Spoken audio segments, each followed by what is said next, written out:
19h, continue en musique avec le deuxième épisode de votre feuilleton de la semaine. On part à l'opéra pour les répétitions de La Petite Flûte. Regardez.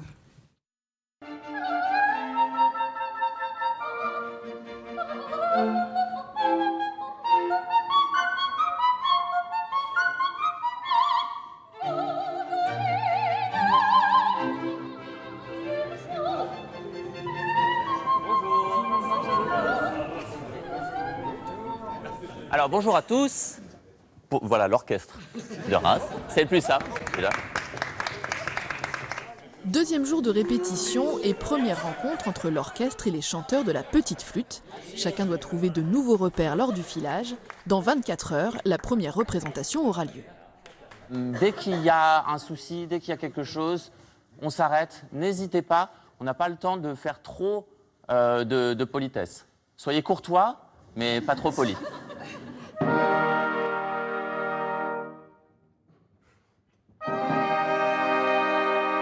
L'opéra va être joué dans son entièreté. Les musiciens doivent s'adapter aux chanteurs qui ont déjà interprété une vingtaine de fois le spectacle à Paris.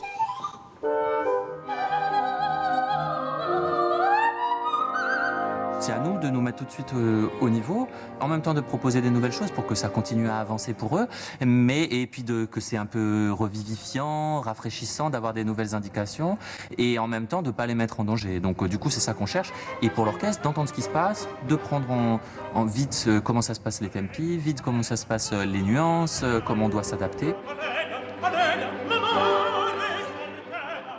C'est en répétition que les habitudes se prennent. Le chef d'orchestre se retourne et dirige une salle vide au moment des interventions du public. Ok, merci beaucoup. Bravo. Les coupures permettent à chacun de s'ajuster autant en fosse que sur la scène. Juste une chose, Dis-moi. Après Monstre périt de notre bras, Oui. Est-ce que tu peux mettre un tout petit temps, le temps que il tombe à terre? Alors comme je le vois pas, c'est compliqué, mais non mais comme je le vois pas tomber à terre, c'était compliqué pour moi parce que je suis tourné.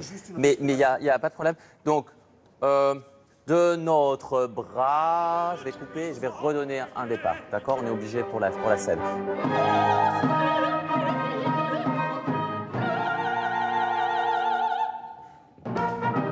La mise en scène s'adapte aussi à l'Opéra de Reims et à sa pente à 4%, qui oblige à quelques changements.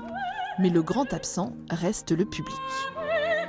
Ça manque beaucoup de réactions, surtout chez les enfants. C'est un émerveillement pour eux et pour nous de jouer, de voir la réponse qu'ils nous donnent. Donc c'est vrai que c'est un peu vide là.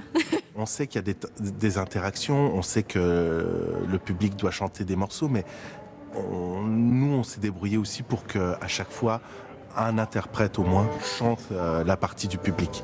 Donc il n'y a pas de creux dans la répétition. Tout droit, pas de ralenti. Derniers ajustements sortis de scène. Moi j'ai dans l'oreille, c'est un problème, c'est Schnellfuss, Rashomut. Bah oui, Et donc du coup tu as ce truc aussi où ça file. Maintenant je sais très bien qu'en français c'est pas pareil, donc je vais trouver un curseur un peu entre les deux pour qu'on ait quand même l'excitation. Mais Du français sur un tempo écrit pour l'allemand. Pour cette adaptation, Mozart a aussi été traduit en langue des signes. Si on faisait simplement de la traduction pure, on pourrait perdre le côté esthétique. Donc du coup, on va faire de la traduction pour garder le sens et on va faire de l'adaptation, ce qu'on peut appeler dans un jargon de la tradaptation, pour avoir le côté esthétique de l'opéra, des jeux de mots, des jeux de signes, mais tout en gardant le sens de la pièce.